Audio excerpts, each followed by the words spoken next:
Welcome to Alive and Thriving. My name is Jessica. I am your host, and I am so excited to have you here today. I want to talk to you today about self-sabotaging. And if that is something that you are aware that you do, or maybe you are not aware that you are self-sabotaging, but you are getting to certain income barriers, maybe you're getting to where you want to go and then you're just suddenly circling back to where you were. Maybe you have these patterns of behavior that are really not serving you, but you're not quite aware yet. That is self-sabotage.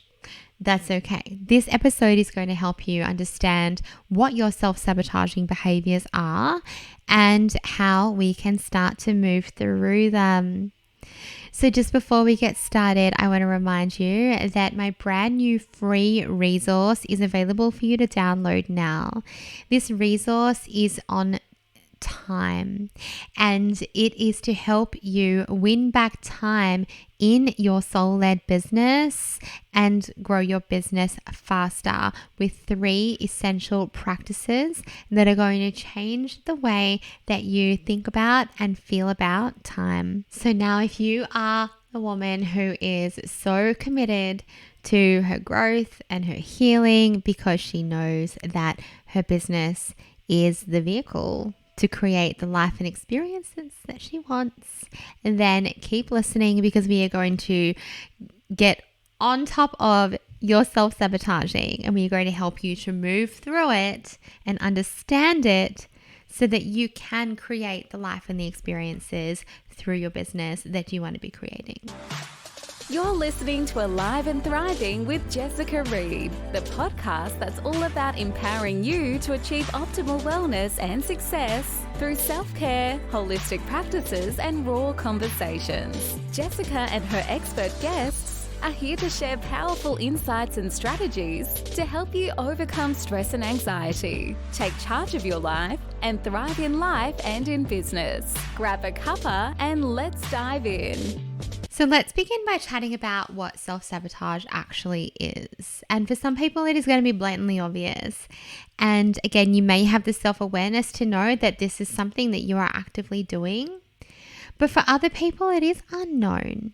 And often when it's unknown, we are still blaming external circumstances. We're not at the point where we're taking radical responsibility and we're blaming other people. We're blaming other things that are happening outside of us without actually realizing that this is a pattern that keeps happening every time you get close to what you are desiring. So self-sabotage is a silent saboteur, and it lurks within all of us. And often it undermines our efforts and our goals without us even realizing. And so self-sabotage can manifest as a series of self-defeating behaviors, of thought patterns and beliefs that hold us back from reaching our full potential. It can manifest as procrastination and self-doubt, fear of success, fear of failure with the hiccups, perfectionism. Self-sabotage will take many forms, and it will manifest in various aspects of your lives. And I'm going to open your mind up today to some different ways that you may not have actually considered self-sabotaging. It absolutely can and will show up in your business. It is like an invisible barrier that prevents you from stepping into your power and embracing the success and the abundance and all of the experiences that we desire to feel. So something that self-sabotage might look like outside of the ways that I just spoke about before. So outside of things like the self-defeating behaviors and outside of things like the procrastination and the self-doubt, I think these are all things that we can really relate to 100%. Okay, yep, I'm doing that. I wonder if I am self-sabotaging at some level. Other ways that self-sabotage might look, though, are more things also that might seem really unrelated. So if you've never read The Big Leap by Gay Hendricks, I highly recommend that you do. It talks about upper limits, and one of my upper limits, one of my self-sabotaging behaviors is actually illness. And I never realized, I never ever understood why every time I was getting closer to where I wanted to get to, I would become either really unwell, I would become injured, my anxiety would just take over, and all of the old identities I was so familiar with would come streaming back. I thought it was completely unrelated. There was another pattern that I've identified as well, and that is that every time I am launching, every time, the energy in my relationship would be way off every time. And then my focus is going here, and I'm like, oh, what's happening over here? And we're trying to fix things and trying to deal with that energy. But it's actually a pattern that is continually creeping up on me every single time I'm getting closer to a bigger goal. And so I've been able to start to look at these as another way of subconsciously self-sabotaging. So I really encourage you to start to look at the times that you have gotten closer to where you want to be, the times that you have gotten closer to achieving breaking through that next level of income, booking your next level of client, maybe launching your course, and then the body is, not today, sister. I'm going to give you a vomiting bug. I'm going to give you this stomach ulcer. I'm going to give you this debilitating pain, these migraines, these backaches. You name it, the body can deliver it. If that is not just a coincidental one-off, which I don't really believe any of it's a coincidence, that's just me, I want you to start looking at these patterns. So every time, think about your goals. And every single time you get closer to that goal, what is happening for you? Do things go hairy at home? Do you start to feel anxious? Do you start to become unwell? Or are you doing some of the other behaviors that we spoke about, like procrastinating, allowing that self-doubt to come and spiral back into the brain? All those loud stories around fear and why should I be doing this and who am I to be doing this? And maybe you've come out of your body and into your head, and then you're out of your own lane, and all of a sudden it's all feeling too overwhelming. What are your patterns? And think about them outside of the box, outside of the ones that you typically think about. I have worked with a client who could not break through her $100,000 a year mark. For 3 years, she would set these goals and she would get to the 100K, and then all of a sudden her body would start doing things to her. She would be unwell. She would be feeling aches and pains. And the story is, oh, this is my condition flaring up again. But so coincidentally, every time she's about to break through that income barrier, that is no longer. That beautiful client has scaled well past that $100,000 mark now, because we were able to work with her nervous system, to identify the beliefs, to work with her inner child that needed some working with, and help her to get out of her own way so that she actually felt safe in her expansion, safe in her next level. And that's what we're going to talk about now. Why do we do this? Because your head's, oh my God, I want that extra income. I want those extra clients.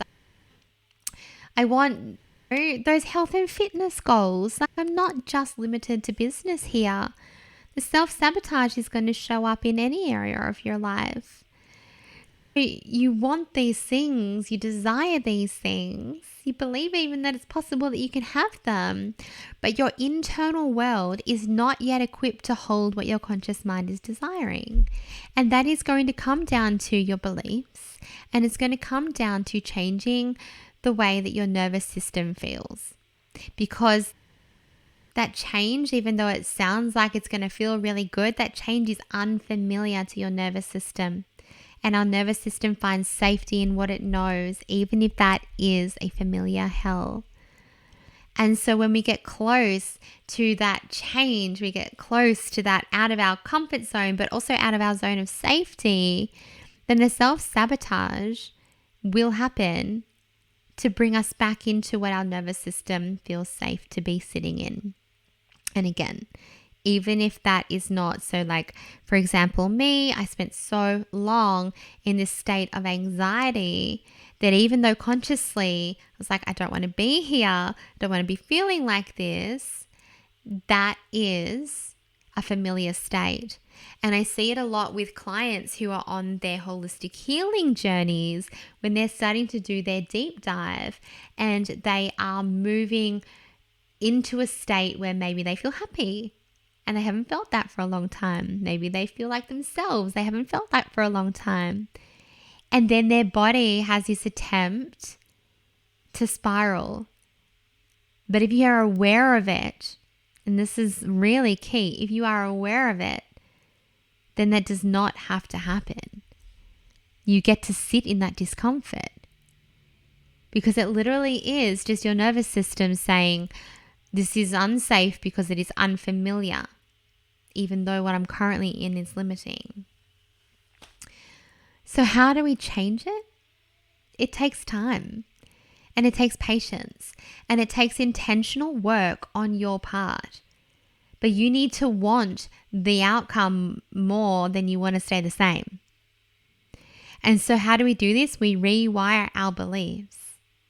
So for example, if you hold a belief that money is unsafe, and what do I mean by that? Maybe you believe that money causes stress, that money causes divorce. Maybe you believe that money is really hard to come by.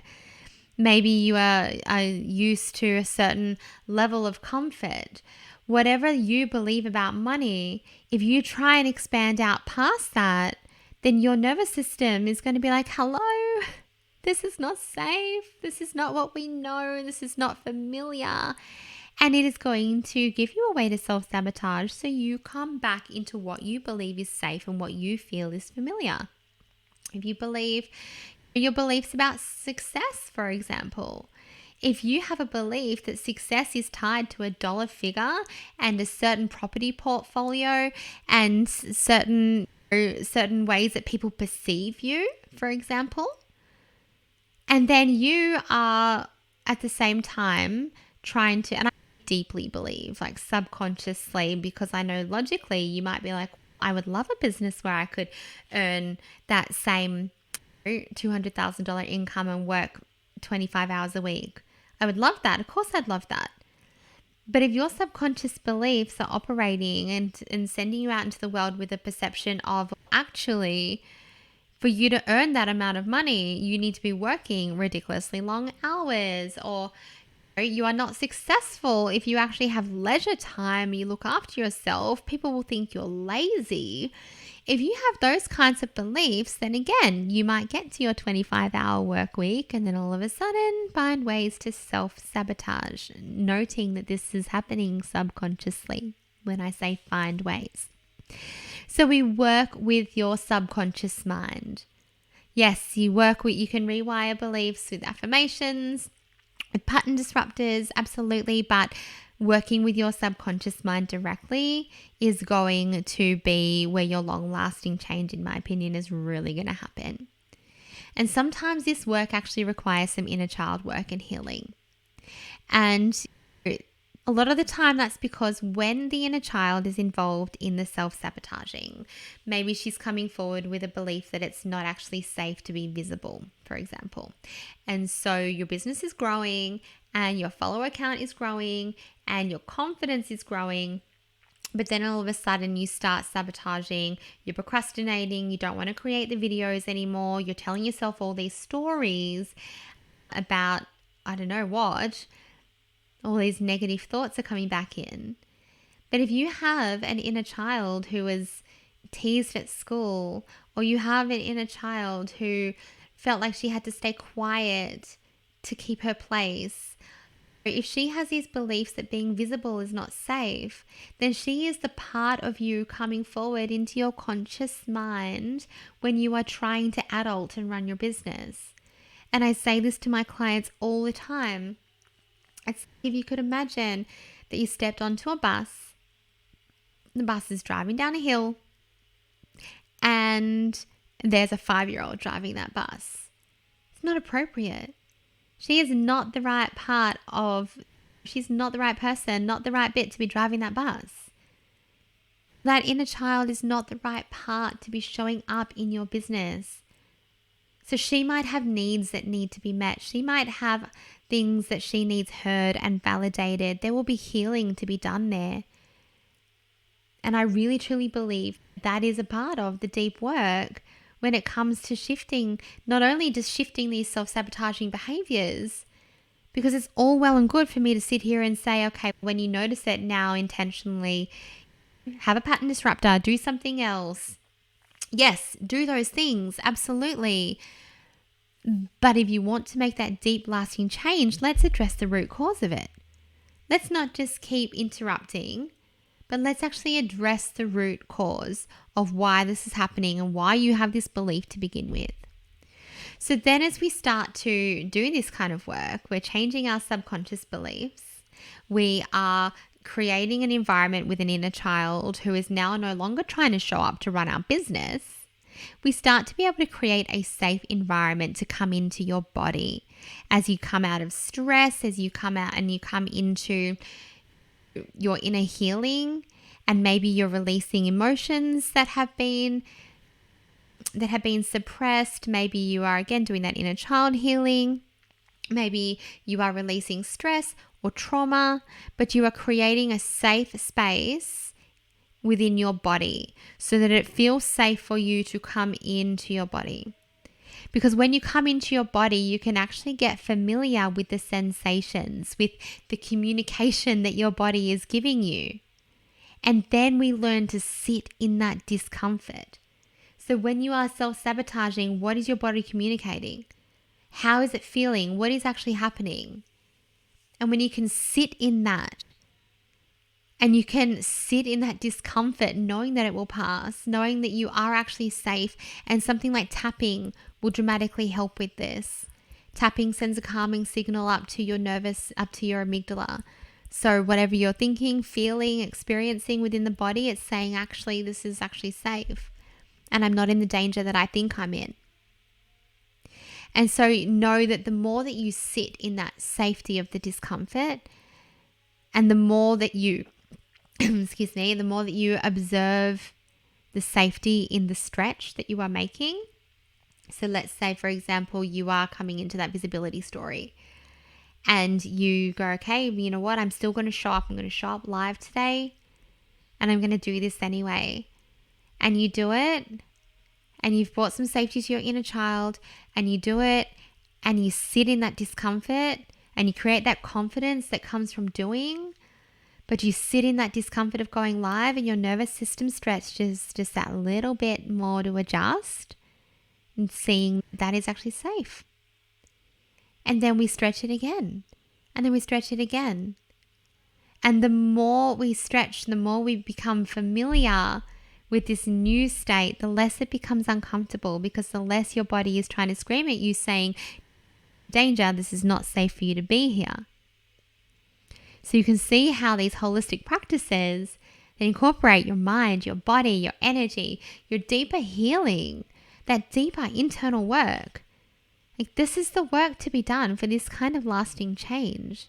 This is why I love so much being able to blend alternative therapy with business mentoring. Because if you are stuck and you are sabotaging and you don't know how to move forward and you are clear and unclear and you are unfocused and you have these internal blocks, it is one thing to be coached through only in your mind. It is another to bring in your body and your energy and work directly with your subconscious. So your job is to sit in the discomfort. Your job is to sit in that discomfort and help your nervous system to stretch. And this is going to help you to then recreate space energetically through releasing the beliefs, through releasing the stagnant emotions. And this energetic space within then allows you to hold that next level of what you are trying to become. So I hope this has helped you to identify whether or not you are self-sabotaging and to open your mind to different ways that self-sabotaging can actually come in a much more broader and holistic perspective. So I would love for you now to go and download my new time resource. It is completely free, 20-minute training to help you win back time in your business and grow your business faster using my 3 pillars of personal evolution, energy management, and strengths-led strategy. And if you have observed a self-sabotaging behavior or something that you think might be self-sabotaging, then come over to Instagram and share with me what that is, and we can chat through how you might be able to move forward through that. So thank you so much for joining me today. So loved being here talking about this topic.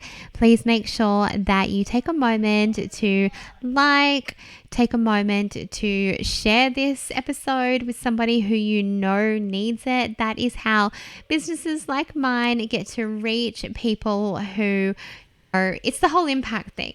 That's how we get to make the impact. So share, leave a review, and I cannot wait to see you all next week. Wow, what a journey it's been today. We are so grateful for each and every one of you who tuned in to Alive and Thriving. If you enjoyed this episode and want to help us keep growing, please consider subscribing and leaving a review on your favourite platform. It's a simple but powerful way to support a small business like ours to continue to make an impact.